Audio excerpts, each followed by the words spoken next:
Is coming to the end of the iSchool at UBC's colloquium series for this academic year. My name is Jennifer Douglas, and with Dr. Julia Bullard, I am the co-chair of the colloquium committee at the iSchool. And before I introduce our speaker today, I just want to first acknowledge that we are meeting today here on the traditional, ancestral, and unceded territory of the Musqueam people. And I'm very grateful to be able to meet with you all here today, and each time we meet at these colloquium talks to learn so much from our speakers. I also want to say thank you to the Irving K. Barber Learning Center, who is generously sponsoring the webcast for this talk, which will be available on the iSchool website sometime in the coming weeks, so you can watch for it there. Dr. Susan Parker was appointed University Librarian here at UBC starting September 1st, 2017. And from 2005 until mid-2017, Dr. Parker was the Deputy University Librarian at UCLA, where she also served from 2015 to 2017 as Interim Director of Library Special Collections. Between 1997 and 2005, she was Associate Dean of the Oviatt Library at California State University, Northridge. Dr. Parker is known as a speaker and author of numerous publications on library leadership and on disaster planning in libraries. She earned a BA in History and English from Earlham College and an MA in U.S. History from Indiana University, a PhD in Organizational Psychology from Capella University, and her MLS from Queens College City University of New York. Dr. Parker was a member of the 2003 class of UCLA's Senior Fellows and a member of the 2013 to 15 cohort of ARL Leadership Fellows. For her talk today, titled Beyond Borges, Telling Tales of Future Libraries, please join me in welcoming Dr. Susan Parker.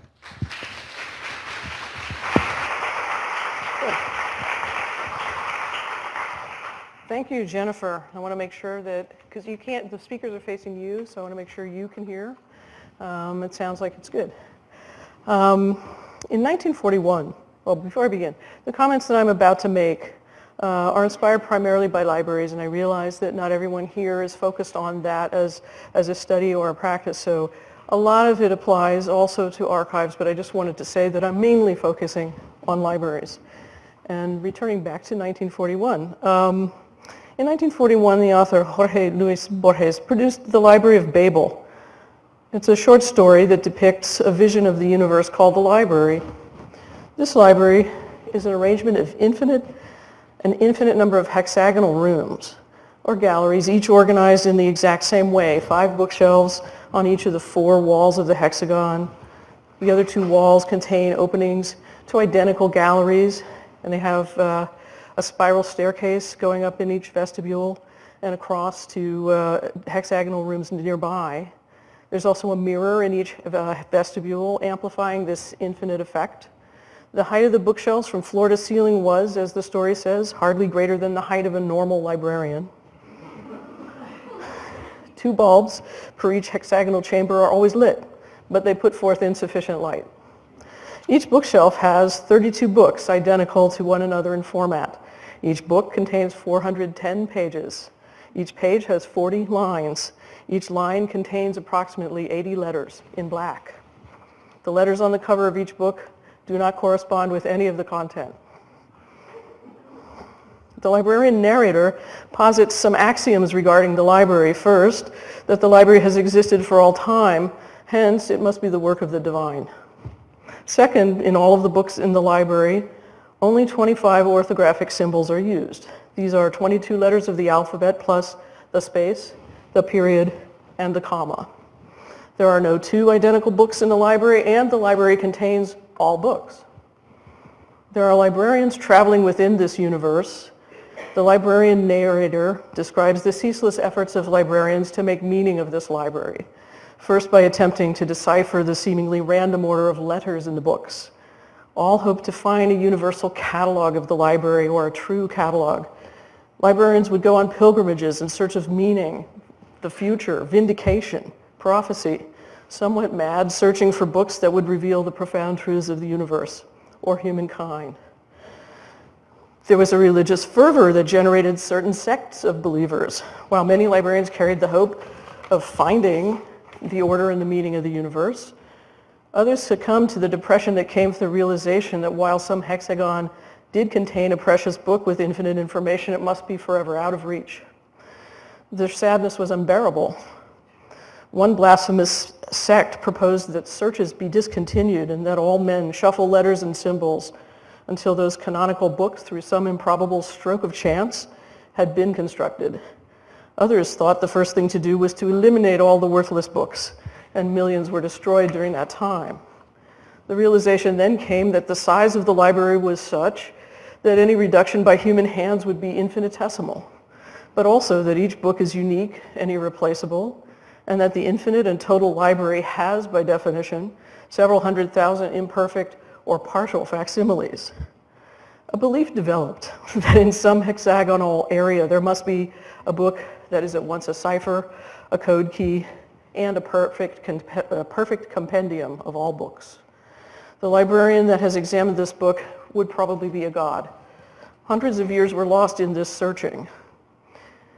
This story concludes with the narrator's fear that the human species is at the edge of extinction, even as he is certain that the library will endure. The library is unlimited but periodic. That is to say, over time, the same volumes are always repeated in the same disorder, that which, when repeated, becomes order. Now, I find this story very problematic in many ways, but I think that it is interesting to use the library as a cosmological center or a metaphor for the universe.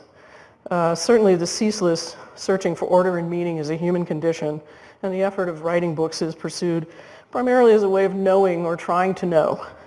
That a librarian is trapped in an orderly and yet somehow disordered universe may have a familiar feeling to those of us who work in this realm and strive to make order of it.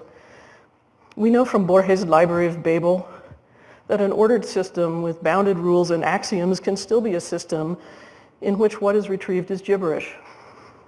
It certainly may contain all that is known, but every librarian knows that if you cannot find a piece of it that makes sense without consulting and adding in all of the other pieces, then it is only worth what the theoretical value of all knowledge is worth. Borges is often quoted as saying, "I have always imagined that paradise will be some kind of library." Did he develop this view at the beginning or at the end of his career? He was a writer, a translator, and a librarian. He became blind or nearly blind in adulthood, something that is a fearsome prospect to anyone who works with printed work. Does a library become Babel if a human being cannot physically carry out the act of reading? Perhaps that was a prospect in 1941, but that is most certainly not the case today when machines can do the reading for us. Now, the modern library has everything to do with Borges' Library of Babel, but it's also been tamed in a different way. Vannevar Bush presaged the birth of information science in a 1945 essay. Just 4 years after the madness-inducing Library of Babel short story, Bush shared his concern that information, especially scientific information, was arrayed and stored in the universe with no useful order. There's a picture of him. Vannevar Bush headed the U.S. Office of Scientific Research and Development during World War II. He oversaw all wartime military R&D. He was one of the founders of Raytheon, and he was pretty much the major force behind the creation of the National Science Foundation. In his essay in the Atlantic Monthly, he wrote that publication has been extended far beyond our present ability to make real use of the record. The summation of human experience is being expanded at a prodigious rate, and the means we use for threading through the consequent maze to the momentarily important item is the same as was used in the days of square-rigged ships. Bush was concerned about the potential for the loss of scientific knowledge and research because traditional publishing methods were, as he saw it, not going to be able to push new knowledge and information quickly enough to those who could use it to understand and create further new knowledge. In this essay, As We May Think, Bush describes a number of contemporary automated technologies that could be useful in developing better dissemination and storage of knowledge, like photocells, cathode ray tubes, photography.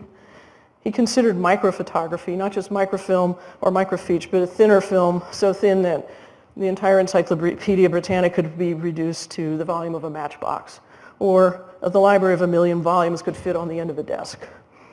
He considered the Vodafone, the voice recorder, For storage, he indulged in thinking about dots or rapid electrical counting of symbols.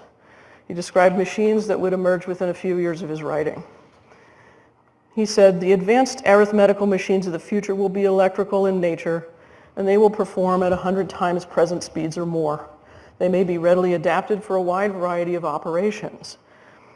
They will select their own data and manipulate it according to instructions thus inserted, and they will perform complex arithmetical computations at exceedingly high speed. And they will record results in such form as to be ready for distribution or for later manipulation. Bush went on to detail how to program these machines with logic, introducing a need for new symbolism to reduce mathematical transformations to the machine process. He went further to describe his concept, the Memex, a device based on microfilm that is assembled by each person who adds information and searches for it. Through the Memex, trails form and associations between and among the trails develop. A mesh of associative trails thus runs through this Memex. This is because the human mind does not operate as systems of indexing do, but more by association. And the mechanization of searching or selection by association is what Bush had in mind. The Memex, a device in which an individual, he said, will store all his books, records, and communications, and which is mechanized so it may be consulted with exceeding speed and flexibility. This is an early description of hypertext, is it not? The precursor to mail and the World Wide Web. So with Bush, we've moved from Borges and mechanical or physical to electronic transmission. Bush was concerned that the progress of science would be bogged down by the weight of its own output.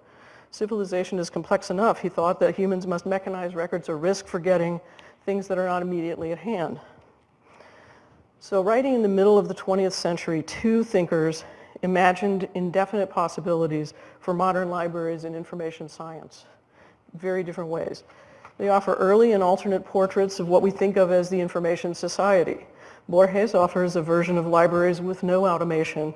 In this vision, the librarian must search for physical books and for meaning and order inside of a completely physical universe that seems very unlike an ordered computer array. To be a librarian in this universe is to risk losing one's mind. Bush's vision anticipates the application of computing power to information. Knowledge and information, rather than a physical book, is stored and retrieved through machines whose instructions are coded into them. The preservation of knowledge and the ability to retrieve and share it is preserved. Both of these versions of the library suggest the exploration of certain mysteries, one being the relentless quest to store and access all knowledge. Another is the effort to make meaning of symbols, whether they are letters or associative trails. No matter which way we turn, these foundational libraries and systems rely on discovery mechanisms that rely in turn on or necessitate algorithms and associations for searching. And both also predict extreme challenges ahead for libraries. So I have some questions or topics that I'd like to briefly explore about the library and possibly librarians of the future. The first being publishing and open scholarship. Publishing is changing as the result of market forces, as we know, including open scholarship, and perhaps the very question of what comprises a journal could lead to the dismantling of the big deals we license scholarly information through. Many libraries sponsor open repositories and journals, and some assume responsibility of university presses. And while some people posit a new model for funding licensed content that is now wrapped up in these big deals, the so-called 2.5% solution, others are focusing on building a stronger open access culture and platforms for it. We desire to develop scalable, interoperating, socially beneficial, and equitable systems for scholarly information. But as my colleague Chris Borgman says, a key barrier is that the characteristics of scientific knowledge thwart pure market-based approaches. As researchers increasingly cross traditional disciplinary boundaries, it becomes increasingly difficult to tackle many of the interesting problems as well as the so-called wicked problems through a traditional disciplinary approach. We may need transdisciplinary work in spaces in which researchers and students can convene and accomplish that. Libraries have a role to play in helping to bring trans and cross-disciplinary work and workers together and to help create, design, and manage new processes and products of research. But there continue to exist explicit, perhaps essential disincentives in academe that impede collaborative, interdisciplinary, and innovative invention at scale, according to Chuck Henry from the Council for Library and Information Resources. So altering the system of academic rewards for publication is part of the equation that will have an impact on how publishing transforms. It was recently reported in the Chronicle of Higher Education that about half of scholarship, maybe more, is open scholarship and available outside of library-managed environments. As scholarship and article sharing become more open, the value of a journal is based increasingly on individual articles and less on the whole journal or journal issue. Meanwhile, research libraries still manage a vast legacy of print and pre-digital objects.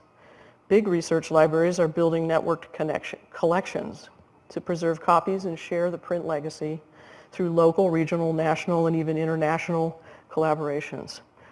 This we call working at scale. All academic libraries are building and promoting access to distinctive collections curated locally at our institutions. Special collections, rare books, archives, our own digital collections that we've created. ACRL has new guidelines, in fact, for primary source literacy that are an outgrowth of librarians' work in teaching with these collections. As with locally created and curated digital collections, preservation for printed resources that we continue to steward has become an increasingly important area of focus. So has research data management, or RDM, a new and developing practice and service. Even though we are just beginning to tackle these problems of research data management, which include sharing, storing, and preserving data, it's an exciting area in which librarians and researchers are building new collaborations. And again, from Christine Borgman, she points out, having the right data is usually better than having more data.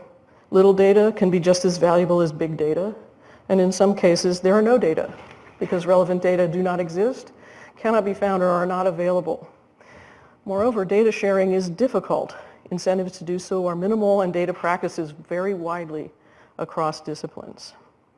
So this, to me, suggests new literacies for librarians and scholars in the future, not only metadata, but also linked and scalable data, reproducibility, and preservation. The proliferation of inaccurate or falsified information and purveyors of information will force librarians and scholars to further identify and authenticate appropriate information environments and sources and manage them as well. The new executive director of the Association of Research Libraries, Mary Lee Kennedy, suggests we've left an era primarily experienced through the physical properties of our world and its digital expression. There's a need for a trusted coach like a librarian. It continues to exist for scholarship skills like navigating the information environment, platform use, collaborative publishing, methodologies, and so on.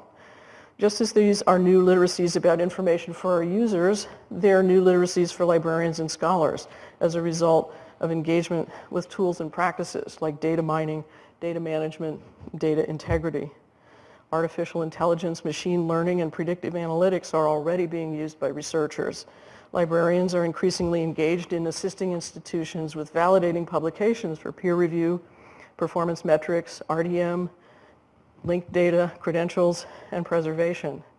So we need to update the services portfolio of our libraries and put ourselves forward into the researcher's workflow as a natural participant in the full research life cycle. What role does the library have to play in leveraging artificial intelligence to support our work? How do we use AI and machine learning in ways that are consistent with library missions and functions as sources of reliable information, and also build the skills and manage the tools to develop that expertise? Issues surrounding the ethics of the use of artificial intelligence are discussed more frequently, and librarians are already in the arena when it comes to addressing questions around privacy, authority, inclusivity, and high quality. Artificial intelligence offers the possibility of an entirely new kind of non-human patron, too. So librarians need to imagine the new skills required to meet those needs. As reading develops new forms and purposes, libraries have a huge stake in this. as stewards of the future of libraries and scholarly inputs and outputs. Chris Borges, who's the head of libraries at MIT, says if machines read, then we need to spend more time thinking about reading itself and how libraries are maximized for human discovery and reading, as well as machine discovery and reading. How different will human and machine reading be? And will there be unique payoffs to different types of reading? There have been some very pointed debates in our community about privacy for our end users and the need to understand and explain how third parties might be collecting data from users when they connect, especially through resources and links that we point to or embed. NISO and STM have started RA21, which is a project that aspires to resolve some of the fundamental issues that create barriers to moving to federated identity in place of IP address authentication, by looking at some of the products and services available in the identity discovery space today and determining best practices. Critics of this effort, and there are plenty in our community, warn that this project should focus on the ways in which privacy is often given up or offered in the name of convenience to provide a seamless connectivity experience even to scholarly information online. And they suggest that libraries must be involved in building the models for this project. There's room for mutual building of expectations on the part of vendors, libraries, and patrons. The University of North Texas Library, for example, has a manifesto right on its webpage that focuses on expectations it has for its vendors. Many of us do. We may have those documents, but they may not all be on the webpage. ALA has offered privacy guidelines. The issue of data collection without the user's permission is in the news just right now. And the more familiar that people become about the potential exposure to and misuse of their online data, the more critical they can be about that and make better judgments about what technologies and companies or online quizzes they choose to participate in. And that should be based on practices, not just policies, though. I mean, Facebook is suffering right now because of this, but will people move to other platforms where their data is more secure, or will they? It's an open question at the moment. It'll be interesting to watch. Or will governments and companies follow the example of the Estonian government, which has moved all of its citizen government transactions online?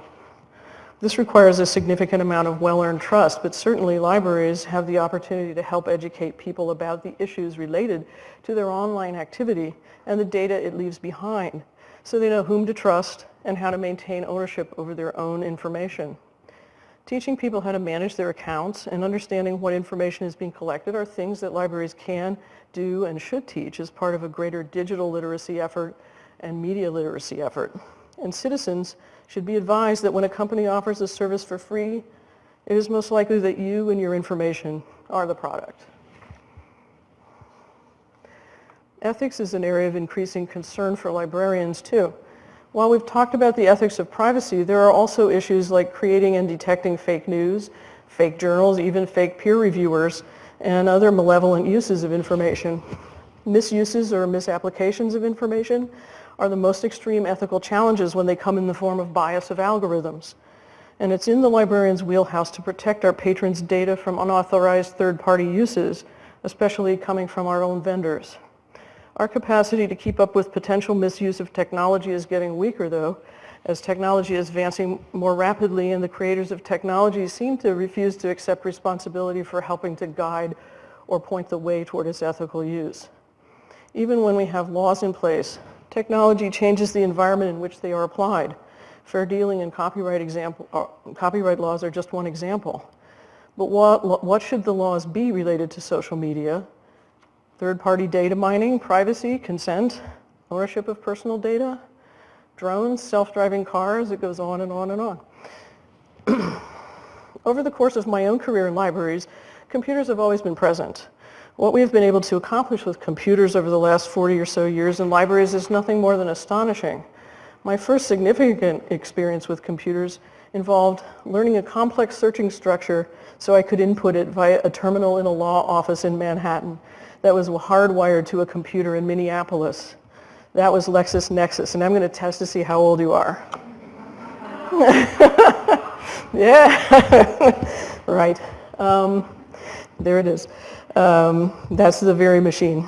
A few years later, As I moved along in my career in university libraries, I was learning how to make up searches and create them and design them using strategies, structures, and technologies or terminologies used in the blue pages, a binder that we kept on the reference desk.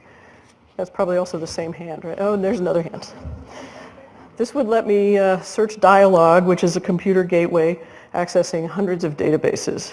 Back then, the most expensive part of a search and retrieval activity was calling on the phone, because the computer had to use a landline. I dialed and connected to Dialogue's computers on a long-distance line. Then in another part of the library, I would go and search printed keyword index of U.S. government printing office publications, the first keyword index I had ever used. Keyword searching evolved slowly online, but it began to take off once the internet had replaced our dial-up connections. And Lexis then introduced so-called natural language searching, which removed all of this complex construction of searches, the need to know controlled vocabularies or use indexes. Just search for the word you know. It was very exciting. And then from the 90s until fairly recently, the capacity to search within a paywall database like Lexis or JSTOR or open sources like Google moved librarians mostly from teaching Boolean search composition to teaching searching based on knowing what algorithms produce which search results. This difference is everything. It's a quantum leap from composing a search using terms and with processes that computers have arranged to searching based on what you, the searcher, know. But there's a problem that remains constant across automated searching, and that is algorithmic bias.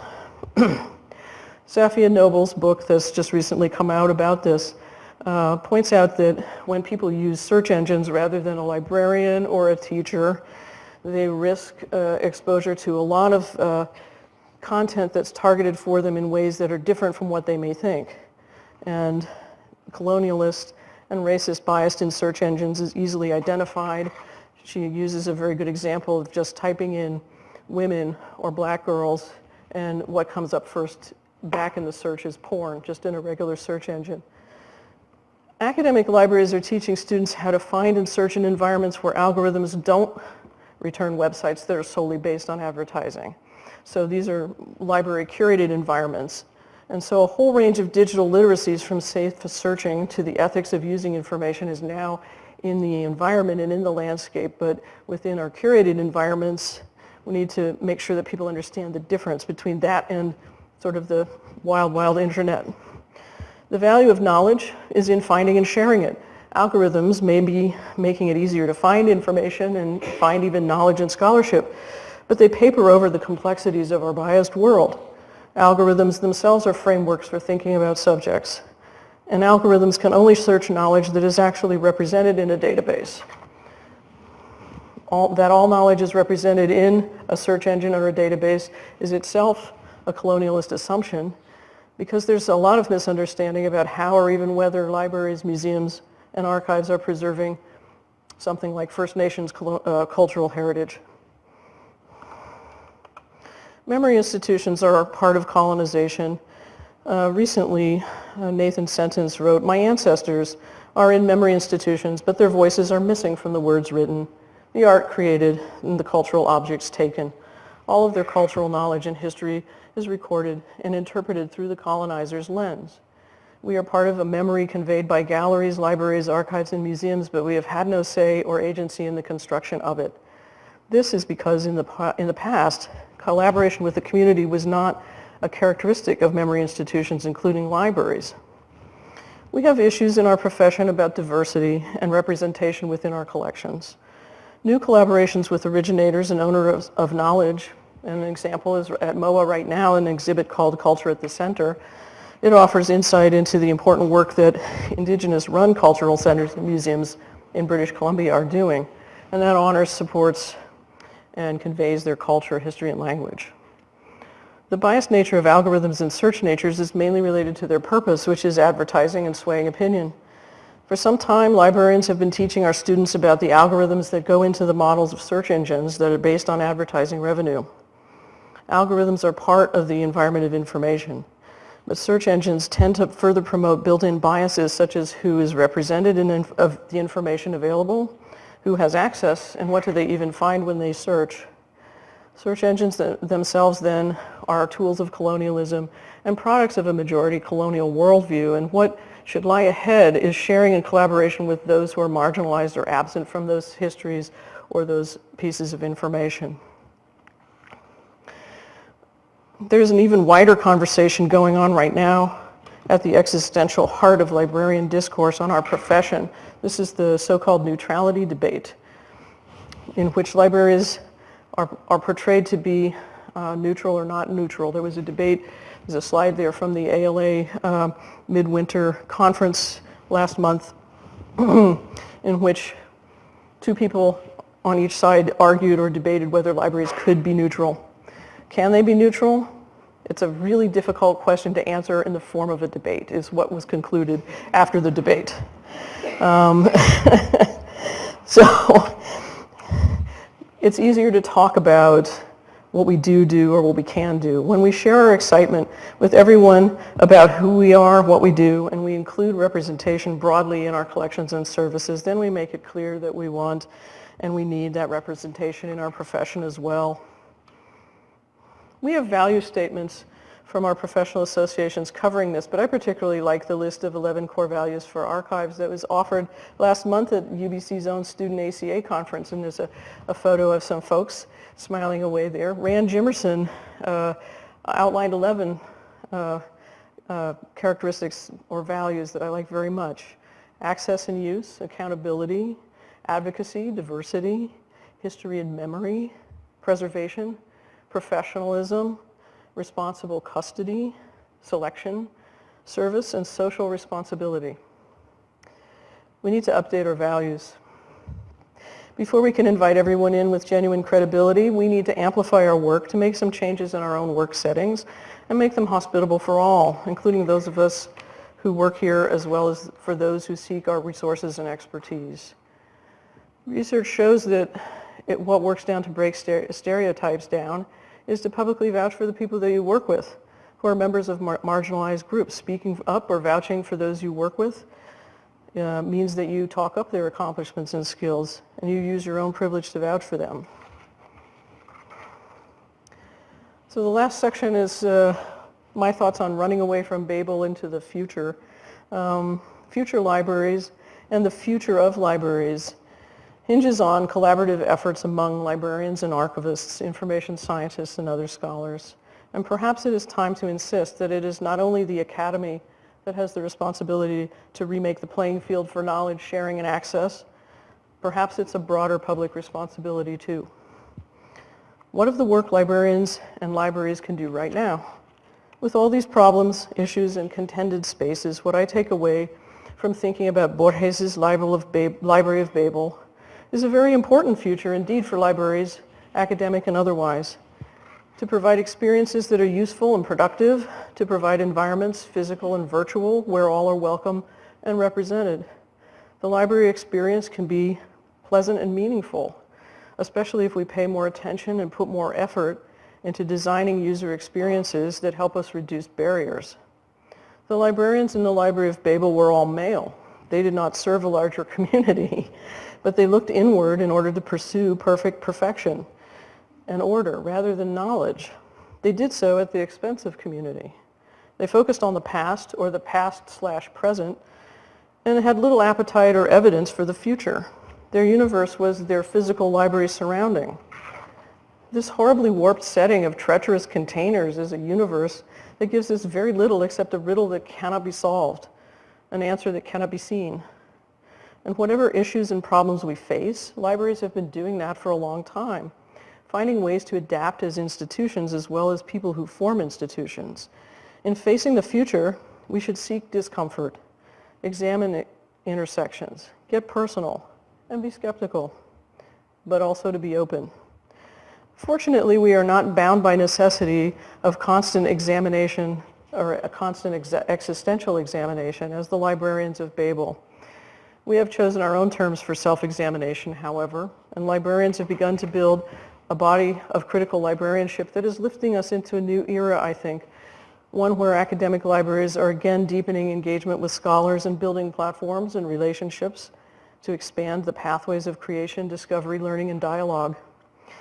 Now and in the future, the most important added value in a library is a librarian, the expert who combines and uses services, tools, collections, and spaces that are within the researcher's workflow. The issues and phenomena that we are facing today will give way and morph into different ones, but this is one of the most exciting and transformative times for research libraries that I can think of. And as an optimist, I'm excited to be a part of this, especially because it gives me the opportunity to build something for the library and librarians and scholars of the future. Thank you.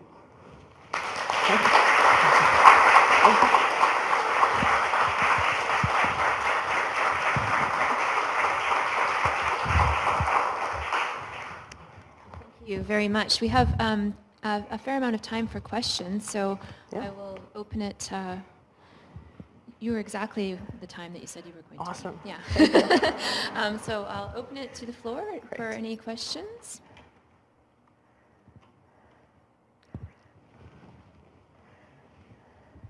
Well, thank you so much. That was very inspiring. I still like very much the Borges library, right? Yeah. But it might be like a personal feeling of attachment, right, to something traditional, but I'm also open to the future.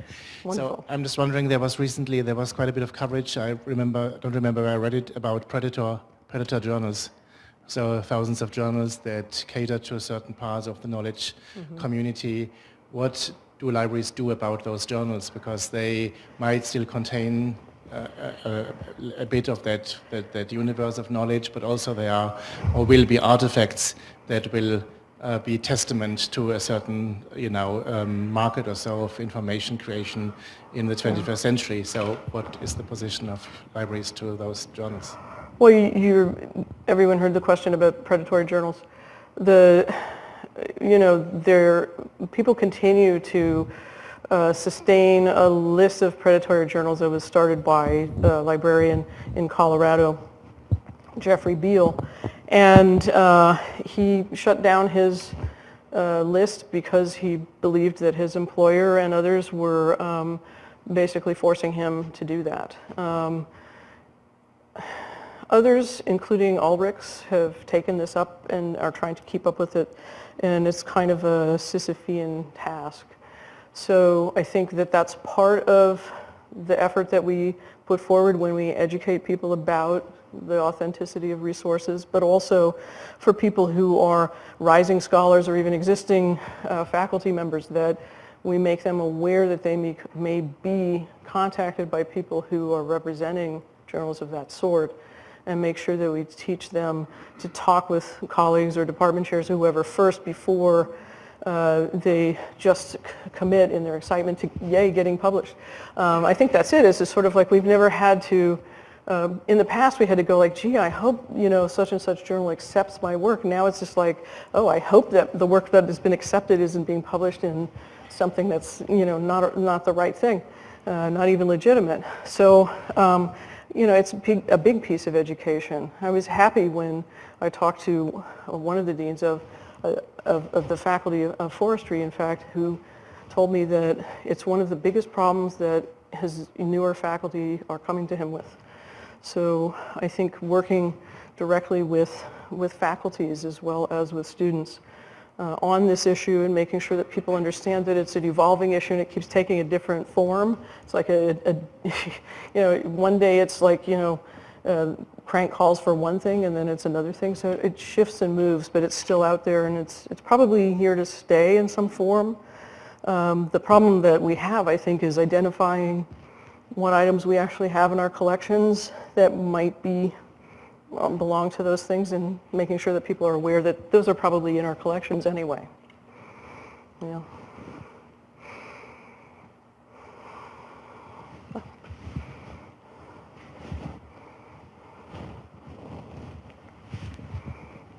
Thanks very much. I really enjoyed your talk. Good, it thanks. was inspiring and really interesting. A few times you mentioned marginalized people and marginalized voices, and that was an interesting theme throughout. And there was a sense that there's a need for libraries and research libraries to make space for marginalized voices. I wonder if you can talk about some ways you think that's being done that are interesting, or initiatives that have inspired you, or say more about that. Okay, yeah. I mean, I think that, here at UBC, one way that's very obvious is the Weiwa Library, which is the only library of its kind in an academy in Canada. That's one way. By elevating to that kind of status, you're collecting priority. Collecting priorities have a lot to do with curriculum, but they also have to do a lot with your partners. And in this case, the Musqueam is a vital partner to this university and to our library, so that's a natural outreach and a natural furtherance of that connection, but there's more, right? It's just like, how do we get not only collections, but collections that people agree are the right collections? And in this case, librarians and archivists have to work with the people who create those things to understand how to even ask and evaluate based on traditional questions that we usually ask that are Western views of things. So another thing that we do is, again, for the collections that we have in the Weiwa Library, we process them using available cataloging that comes from the Library of Congress. And then we also go back and process them using indigenous language and constructions so that people who are searching for them can find them in the way that they approach information. And I think that whatever it is, whoever you are, being able to go to a library or an information source on your own terms is a pretty amazing thing. And that's going to, it's only just getting started in terms of how we deal with the organization of knowledge generally. But I think that's where we're headed. So working with people when we collect things, even the very idea that we collect things, what things we collect, those are things that we have to break open. But we always have to question, what do we have here? I mean, I even thought for a minute, should I be talking in the way that I frame things? Because the way that I frame things, I'm talking about, Borges was from Argentina, but it's still very Western, it's still kind of white, it's definitely male, and, so there's always, where are the voices and who are the voices? And so I think just asking those questions every time is probably the best way to go, but continuing to act on the knowledge that we find when we learn about it is also important. Yeah.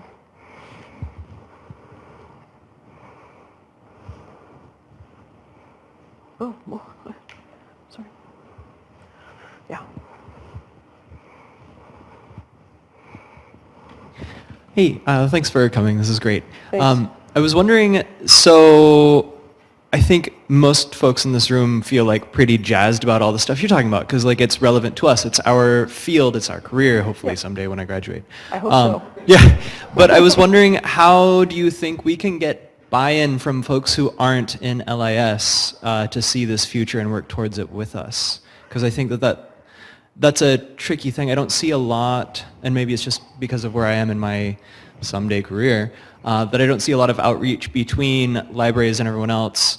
Like the folks who have the money to change things or the power to change things. Like I know there's tons of community librarianship and things like that, but in terms of getting buy-in, where does that come into play, I guess? Well, I think it comes in a number of ways, and it doesn't come in any one way. And a lot of us who are working as librarians operate on a lot of fronts to approach this. And because it's such a big construct, there are UBC librarians here in this audience who have definite specialties and are hacking away at one area, say open access and open scholarship, and others who are trying to figure out some of the challenges that I talked about with connecting to vendor resources. We don't just debate one another at conferences, although that's getting down into the weeds, but we do talk to vendors and we do work collaboratively in associations, and we also advocate in policy arenas. This fall, I was part of the Canadian Association of Research Libraries Day on the Hill, first one they've ever done, and I was able to speak to the representative in Parliament from this riding about the opening of the copyright law. Because she said, well, that's interesting because all I ever hear about it is that there's so much photocopying going on in libraries that people are losing money. And I'm like, well, please sit down and let me talk to you about how that comes to be and what issues go along with that, because obviously there's more than one side. So we all have a lot of work to do, and that's how we do it whenever we get into a room with somebody, but also making the space and the time to find the people who can help influence those decisions, because we can't do it by ourselves, but we can certainly do it in terms of making advocacy, but also educating people. I mentioned, deans who understand that their first career faculty are being approached by people who want them to publish in journals that could ruin their career. Now it's an immediate issue, right? So libraries can help with that. People who have come to me, other people in the faculty here who have said, I'm the editor of a journal and I think I should resign because of these practices, and we can talk to them more about those decisions. I think that those are ways that we do, but staying up to date on all of these issues is also important, because people will just ask you sometimes, because they know that you're around stuff like this, what do you think, or what should I be doing? Or even, where are my privacy settings? Stuff like that. So there are people in your life that you can also influence, but I think it's a big level and it's a little level. Yeah. And there was another, Larry. Susan, with the advancing technology, both rapid computers, artificial intelligence, virtual reality, etc., how will that impact the training of future librarians? Well, that's a really good question. Now, there's some experts in this room that probably answered that better than me. In terms of educating future librarians, I think that there's one thing that remains constant, as I've seen it over certainly the course of my career, which is what libraries and archives are about, which is, gathering information, making it accessible, and preserving it. And whatever else happens in that service is a detail of the now. The package that it comes from may look one way today, but, pretty soon only the archivists are going to be dealing with CDs, because they will be artifacts, right? Pretty soon people, you won't even have to write, or you just have to think it, because there'll be a computer chip that you're connected to. So I think that these all speak of ways in which librarians might alter their practice, or maybe train to specialize in certain areas just as they are now, maybe more technologically based. More librarians who know, how to work with data programs, for sure. But again, I just think that again, my colleagues in the room who are educating future librarians directly may have some other opinions, but I still think that it's the core things that we do they're just not going to change. What is a library, or what people think of as a library, you might have a different picture in your head or a different experience than somebody else, but it's still at the core. There will be some librarian trying to find that information, preserve it, and make it accessible to you. So, the details are in whether it's learning software or, programming it, I guess, coding, but beyond that. Way beyond what I've learned to do as a librarian, that's for sure. But still with that purpose in mind, it's a detail to me. Over my long career, it's been a lot of technology, but it's a detail. Kevin?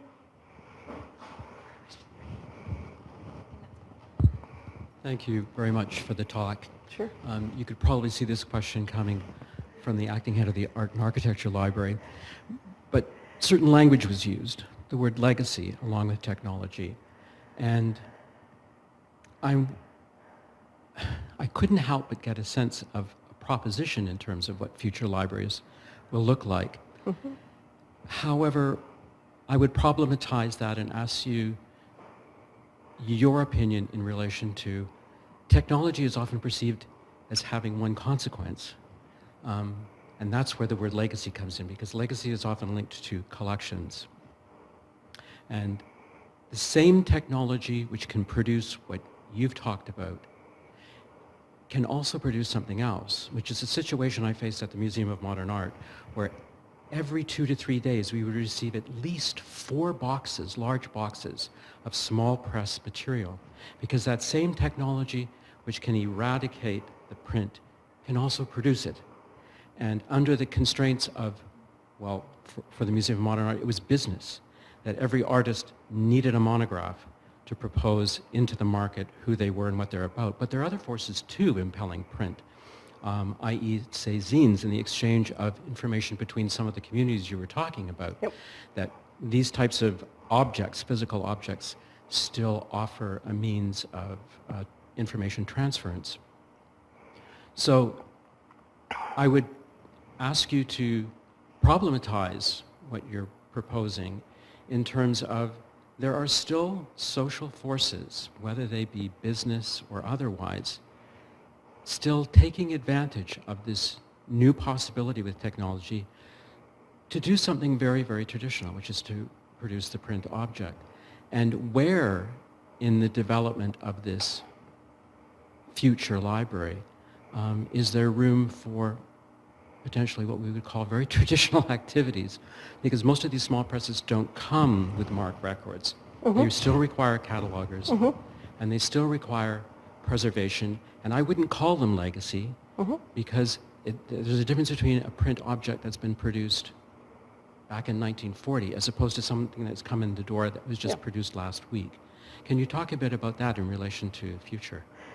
Yeah, I can, because there are people who turn to me and say, I just don't even understand what the problem is. Everything is online. What is your deal? Right? So, I mean, some of it is a massive misunderstanding out there about what the future of libraries can be vis-a-vis automation. And the fact that people aren't even considering what you're just talking about, that books will still be published in print, in physical form, and that might be the only version of them that is produced. That might be their original version.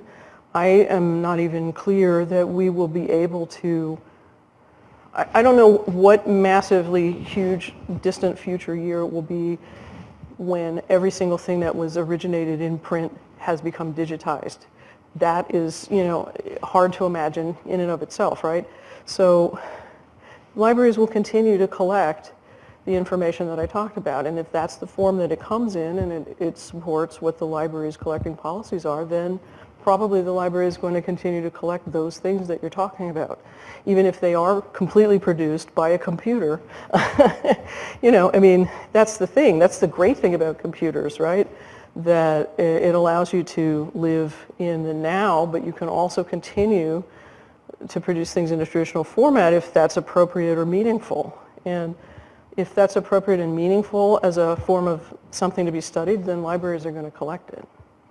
And so format, to me, is not really as much the issue as content and what people need with it or about it. So in my view, the future library collects those things. It doesn't disappear all of the print or put it in a storage facility or just make it go away, because I don't think that's possible. At least it's not in my lifetime. But I don't know what else technology would do. But some of what you're talking about is values. And I mentioned that before, right? So I think that libraries are continue to have a set of values that go along with and mesh with scholars. And so, in that way, we're really combined. And so, you would be talking with the scholars that you support about those things anyway. And we develop a plan, right? That's what I think is the future. But it's not based on format as far as I'm concerned.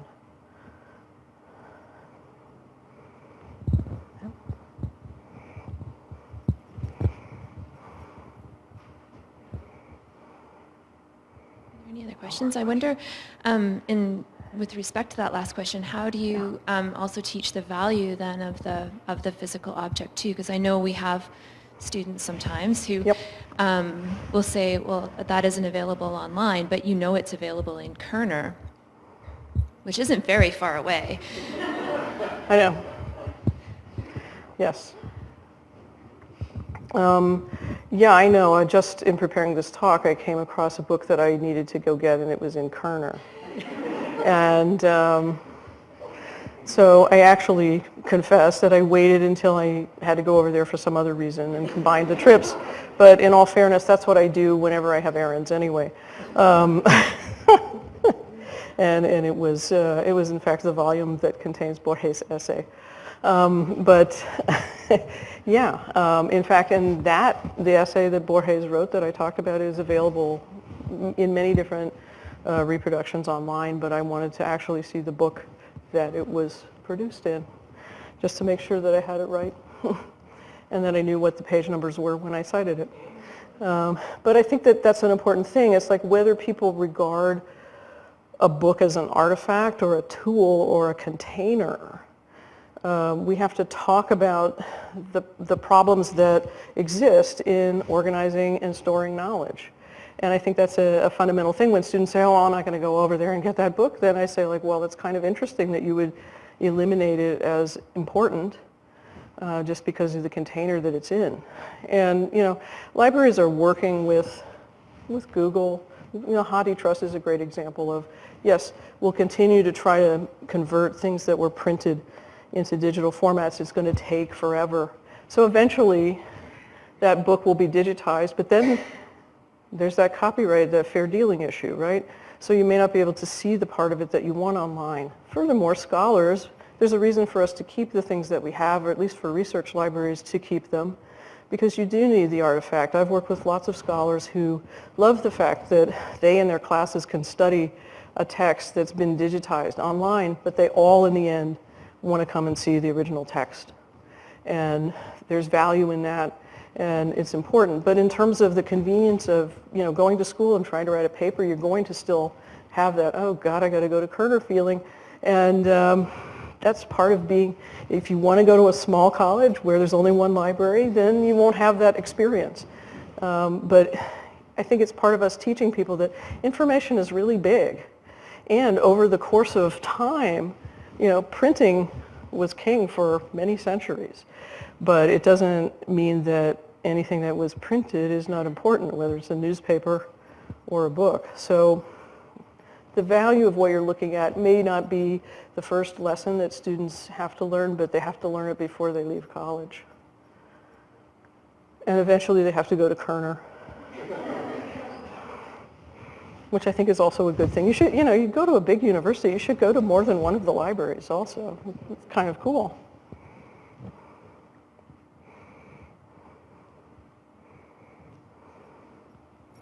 No more questions? No. Okay, then I'd like to us all to say thank you to Dr. Parker for her talk. Thank you. And I you.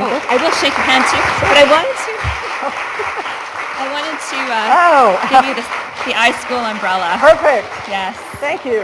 Yeah. That's great. You'll Thank need you. it today. I'll need it today, and thank you so much. Yeah. Thanks very much for coming Right. and speaking with us Great. today. And thanks everyone. Thank you. Our next and final colloquium is 2 Thursdays from now, April 4th, and Dr. Michelle Caswell from UCLA will be here to talk with us about community archives. Great. So hope to see many of you then. Thanks very much for coming. Great. Thanks.